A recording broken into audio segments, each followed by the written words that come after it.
महागाईचा निषेध असो, भारतीय राष्ट्रीय काँग्रेस पक्षाचा निषेध असो, गॅस सिलेंडर पेट्रोल दरवाढीचा निषेध असो, गॅस सिलेंडर पेट्रोल दरवाढीचा निषेध असो.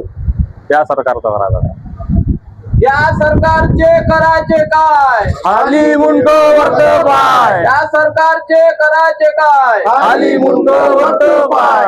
भारतीय राष्ट्रीय काँग्रेस पक्षाचा निषेध असो. मुरुड शहरात एकीकडे वाढत्या महागाई विरोधात काँग्रेस कार्यकर्त्यांनी तहसील कार्यालयावर भव्य मोर्चा काढत सरकार विरोधात जोरदार घोषणाबाजी केली, तर दुसरीकडे तहसील कार्यालयासमोर सुरू असलेल्या आमरण उपोषण प्रशासनाची चिंता वाढवली आहे. या दोन्ही आंदोलनामुळे आज मुरुड शहरातील राजकीय आणि सामाजिक वातावरण चांगलेच तापलेले पाहायला मिळत आहे. आज सकाळी काँग्रेसचे कार्यकर्ते पेट्रोल, डिझेल आणि वाढत्या महागाई विषयार्थ तहसील कार्यालयावर मोर्चा काढला. महागाई कमी करा, जनतेला न्याय द्या अशी घोषणांनी परिसर दणाणून गेलाय. कार्यकर्त्यांनी तहसीलदार साहेबांना निवेदन देत सरकारच्या धोरणावर तीव्र नाराजी व्यक्त केली. वाढत्या इंधन दरामुळे सामान्य जनतेचे जीवन कठीण झाल्याचे यावेळी आंदोलनकर्त्यांनी सांगितले. दरम्यान तहसील कार्यालयासमोर सुरू असलेले आमरण उपोषण आज 5व्या दिवशीही कायम राहिले. आंदोलनकर्त्यांनी आपल्या विविध मागण्यासाठी उपोषण सुरू ठेवत न्याय मिळेपर्यंत माघार घेणार नसल्याची भूमिकाही घेतली. तहसीलदार साहेब स्वतः आंदोलनस्थळी भेट देऊन उपोषणकर्त्यांची चर्चा केली, तसेच उपोषण मागे घेण्याची विनंती केली. मात्र आंदोलनकर्त्यांनी स्पष्ट शब्दात उपोषण तोडण्यास नकार दिला. प्रशासनाने परिस्थितीची गंभीर दखल घेत उपोषणकर्त्यांचे मेडिकल चेकअप देखील करून घेतले आहे. आरोग्य विभागाच्या पथकाने तपासणी केली असून आंदोलनकर्त्यांच्या प्रकृतीवर सतत लक्ष ठेवण्यात येत आहे. आता या दोन्ही आंदोलनामुळे मुरुड शहरातील राजकीय वातावरण आणखी तापले शक्यता व्यक्त केली जात आहे. महागाई विरोधातील मोर्चा आणि उपोषण या दोन्ही मुद्द्यावर प्रशासन पुढे काय निर्णय घेणार याकडे नागरिकांचे लक्ष लागलेले आहे. Reporting Rahul Bansod, Maharashtra news, Murud, Amravati. पाहत राहा महाराष्ट्र न्यूज.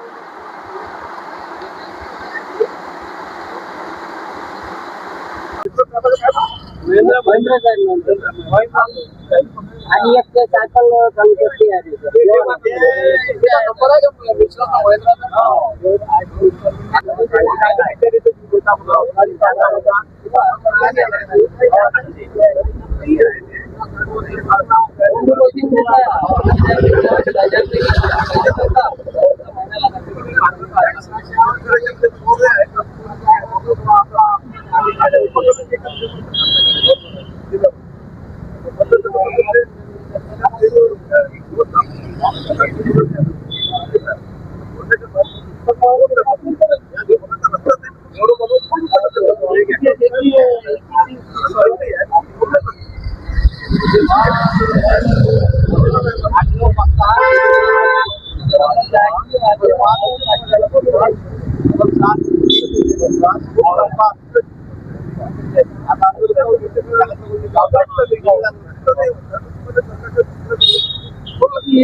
Gracias.